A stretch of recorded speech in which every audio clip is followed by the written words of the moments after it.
Good morning, good afternoon, or whatever time of the day it might be when you're watching this video. I hope everybody had a good week. So we are approaching midterm season. If you haven't started taking your exams yet, you will. So I hope everyone is getting sufficient rest and remembering to stay hydrated. Just, taking care of your body, because if your body's not taken care of, you're not going to study as well or do as well on your exams. So for our upcoming week, for week 8, I wanted to give a few pointers on studying strategies. Since we are in the testing season, I think it's a good chance to go back and reiterate some of the things that I've said before. So to start with, if you guys didn't get an opportunity to purchase a planner for the semester, I'm hoping that you've learned your lesson and that you'll get one for next semester. Because this bad boy is where you'll put your whole life. And even with your studying methods, you're going to want to put what times you're going to study and for what class in there. So you're going to think about it the same way as you would a job or a class. And those are concrete things once you write them in there. I haven't quite used this method a lot since I've been out of nursing school. I haven't had to be as strict, but I still need to do that as well. And the idea is that you set aside, you block out your own time frames for studying. So you got a class at this time, you're going to have these other extracurricular things at this time. You make sure that you put an hour to 2 hours in advance set aside for studying for whatever exam or class it is that you need to. So putting it in the planner makes it more likely that you'll actually do it. And I used to be very bad about, I know it's in my planner, but it's not like I'll get around to it when I can type of thing. And that used to be me. If it's in there, I might do it, I might not. And it's not a maybe, and it's not a when you feel like it. And I'm sure you guys already know that, and it's only going to benefit you in the long run. So once again, if you didn't get a chance to get a planner, I do advise you to get one for next semester.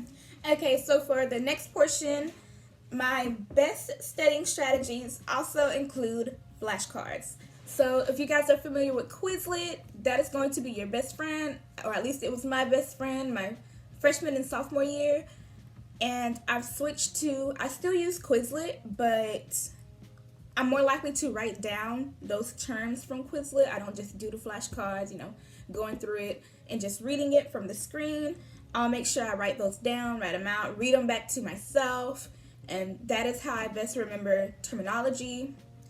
And once again, reiterating some of the things that I said the first week, I do take the chance to just grab a piece of paper, and if it's more of a concept or analysis type of content, I'll make sure I just write down everything that I think I know about that concept, and that's a way to test what I know, and I'll be able to go back and double check with my notes or the textbook and make sure I actually know what I'm talking about.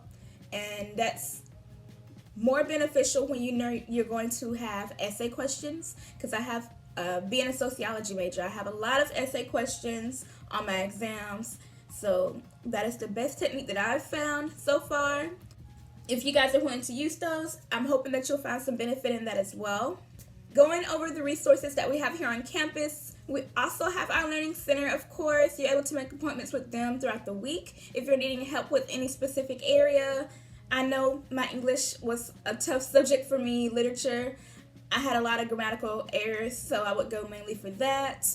And also the Instructional Support Lab, open 9 a.m. to 9 p.m. So if you guys are needing help with your math or sciences, please go there and get the assistance that you need.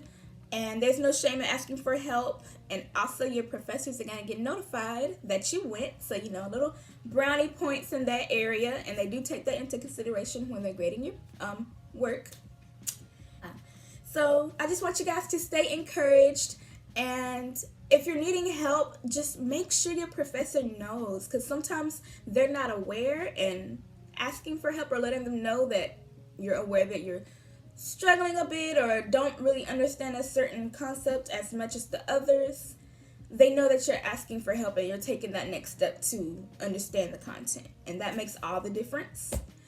And for you guys' homework assignment, I want you guys to drop down in the thread and tell me what your study strategies are, what kind of methods that you use at the moment, or what you'll be bringing to your upcoming tests and anything you want to implement there. And thank you guys so much. I do enjoy these check-ins, and again, sometimes I'll reply to you guys, but it'll be a little later within the week. So if you ever go back to the threads that you know you've commented in, I've gone back and commented to you as well. So thank you for the engagement, and I look forward to talking to you all next week.